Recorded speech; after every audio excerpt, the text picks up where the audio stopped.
Josh Green here for Seconds Out. Delighted to be joined by former IBO featherweight champion, Mr. Jazza Dickens. How are you doing today, Jazza?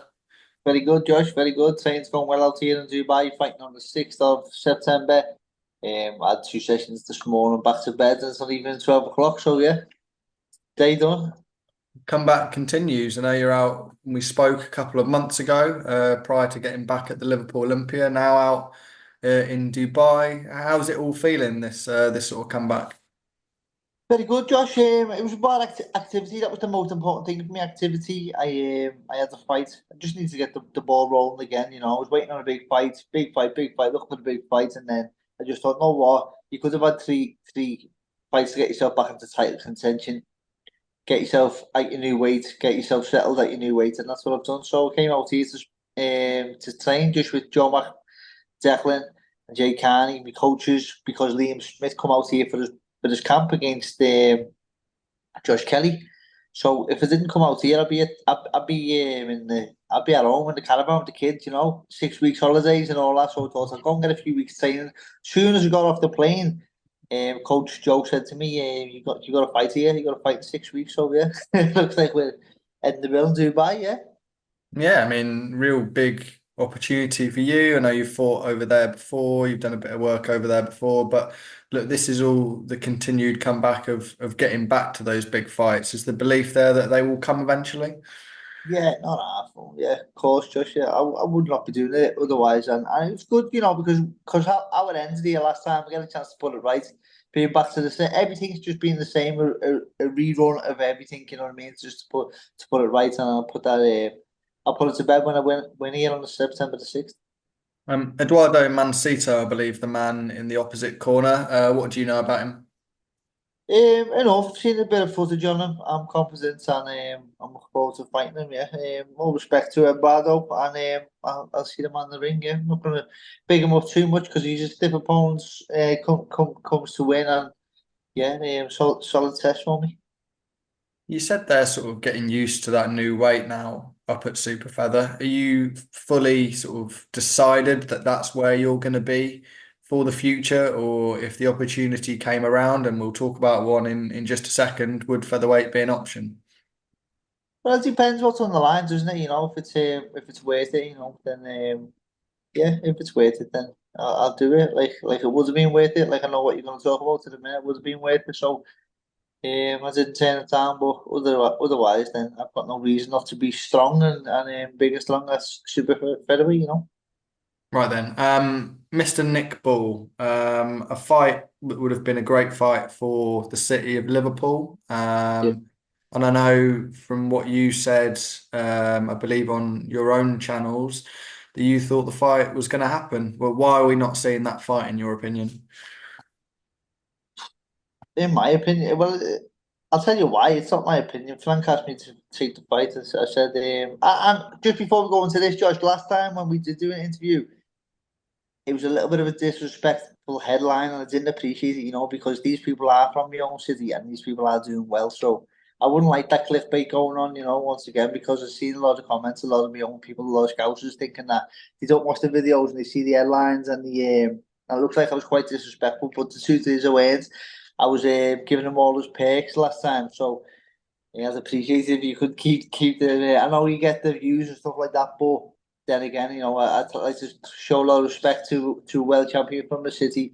But the truth be told is that his manager put a stop to the fight, and want to fight, and want to give me an opportunity, and it is what it is. Stay world title, stay belt to defend. So that being said, best of luck to him. I've got a lot of friends on the undercard. And Nick Ball's topping the bill in Liverpool. It's a big opportunity for all the undercard fighters, and it's a big opportunity for him to come home and defend his world title in Liverpool. So it's fantastic, and not just for all my friends on the undercard, for him and his coach, and yeah, best of luck to him. What correspondence did you have with Queensbury and Frank Warren about getting to that fight, and how close was it? Well, it was set in my mind. I'd agreed to the fight. I'd agreed a pace. I'd agreed a date, which was this date, and I'd agreed a venue. I'd agreed everything, and I was training for it. Being at my test done in the John Moores University, had my lab results with Carl Evans, and Carl Evans said, "You can make the weight. It's going to be tight, but you can make the weight." So Yeah, everything was in full swing. Camp was in full swing, so that's where he was. But look, like I say, it's not happening, and there's pointless going on about it. You know what I mean? Look quite bitter. Can look quite bitter. I'm not. I'm happy for them lads. It was an opportunity that could have came about. It would have been a great fight for the city, but it won't happen. If it happens at a later date, fair enough. But it's probably going to have to come up to super featherweight. He's obviously fighting Ronny Rios. The level that Nick's fought at in his last two fights has been a very high level, right up at that world level. What do you make of the opponent in the opposite corner? I'll be totally honest. I've never seen Ronny Rios fight. I'm not a big fan of boxing, not because I don't know Ronny Rios. He's probably well known worldwide to be getting a world title fight. But I'm not a big fan of watching boxing myself, so I don't know. I know his manager Chris Glover. So when I seen that it was Chris Glover who was getting a world title shot, I was sort of happy for Chris Glover more than I was Ronny Rios. So I'm sure he's good enough, and I'm sure they chose Ronny Rios for a reason, you know. So. Yeah, he must be a good fighter, yeah. We talked about the belief a little bit earlier that these big fights come. We said earlier that would be a massive fight for the city of Liverpool. Do you Yeah. think it still happens beyond Ronny Rios down the line? If, well, if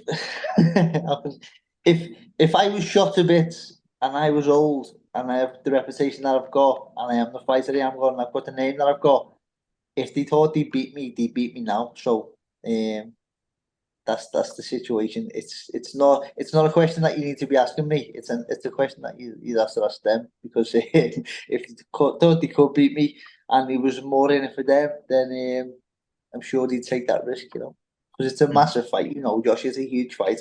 It's sell out anywhere in the pill. It's sell out anywhere 10 times over. So, but look, I'm not gonna. I can keep saying you're asking me about it. That's why I'm talking about it. It's not even something that I think about. You know, I do actually wish them well. So it's if you want to talk about it, we can. But it's I'd rather focus on what I've got going on myself. You know. Fair enough. You mentioned that you're out in Dubai with Liam Smith, who's preparing for his fight with Josh Kelly on the AJ Dubois undercard. What have you seen from Liam in the gym out there, and how's he looking? Yeah, he's looking really well. It's going well. Good little training thing going on. Good camp. He was saying that Cuban boxing, UAE. Not only Liam's fighting, but there's Frankie Stringer, Nelson Birchall, Jack Turner. Who else is on Marcel Braithwaite. Yeah. I think there's about five of us, five or six of us. I don't know if I missed anyone out there. There's loads of us from the gym who were fighting on September the 6th on the same bill. So yeah, it's a good little camp going, good little flow. And getting some good sparring here. Seen Liam sparring with a Spanish fella last week, and he's sparring with an African guy. So he's looking good in the sparring, looking really good. And it's nice to see Beefy. You know, he's not going to talk about it. He's not going to say it, but it's nice to see him without his injuries, back in full swing. You know what I mean? Not after man he could have been in his last fight. It's good to see him back in full swing with his camp. Yeah, so yeah, it's good little. Mixture of sparring we have over here. Got some Russians, some Cubans, Africans. Yeah, it's been good.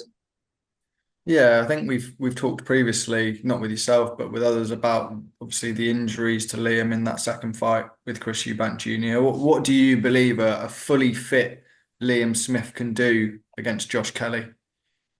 I just think that I don't know. I just don't feel like that it's the fight's about Beefy. I feel like the fight's about getting Beefy's name. That's what I think is going on here. And I think I think they fucked up. I think Josh Kelly's a nice lad. I've got nothing bad to say about Josh Kelly, but I think that they're just waiting for him maybe to get old or something along them lines, and they're trying to take his name on. Who wouldn't want it? But I think I think they are going to come up. Well, they're going to come on stuff.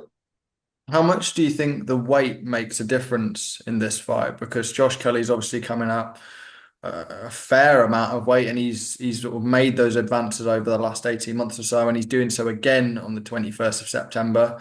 How much do you think it can make a difference, not just for Josh, but for Liam as well? Well, I think it's good that Biffy is still making the weight, you know what I mean? Because he's at that stage now where he's got a great reputation and he could just fight at any weight he wanted to. You know, he could make a catch weight. He's bigger than the belt in a way. And he could just fight Josh Kelly and say, look, I'll tell you what the weight's going to be. Here's the weight. you want to fight for my reputation and my name, and you want to get in there with me. He can actually just be a bit of a diva about it and not put himself in that situation where he has to make weight. I think making weight will be a good thing. It'll bring the best out of him. It brings the hunger out of you, and it brings the sharpness out of you. Josh Kelly going up in weight. I'm not close to Josh Kelly. I couldn't really tell you. So sometimes it's a good thing. Sometimes it's one step too far. Sometimes you need a few fights to warm up at the weight, and sometimes you need to test yourself at that new weight. Maybe this going to be his first fight? Yeah. Testing himself at that weight. Yeah. So he's going to have questions stay in his mind. I know sparring's one thing, but you're sparring with egg guards on all the time, and Beefy is very very accurate with his punches. You know what I mean? You've got that weight behind your accuracy, then it can be dangerous. You know.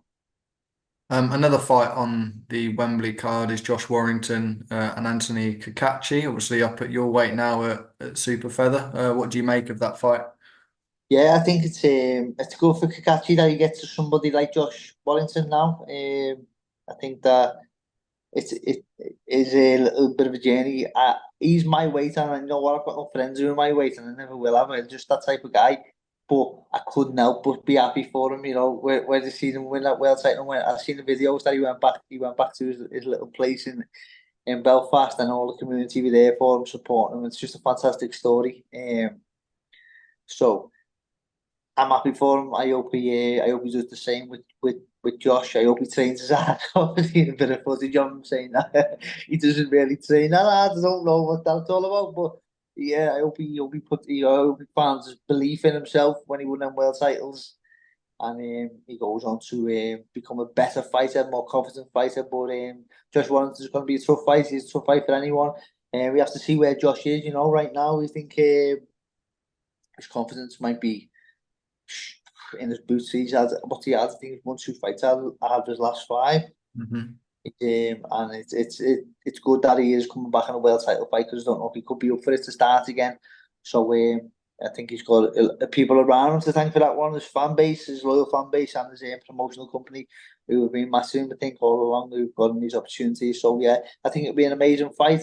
And while it lasts, do we see it going the distance?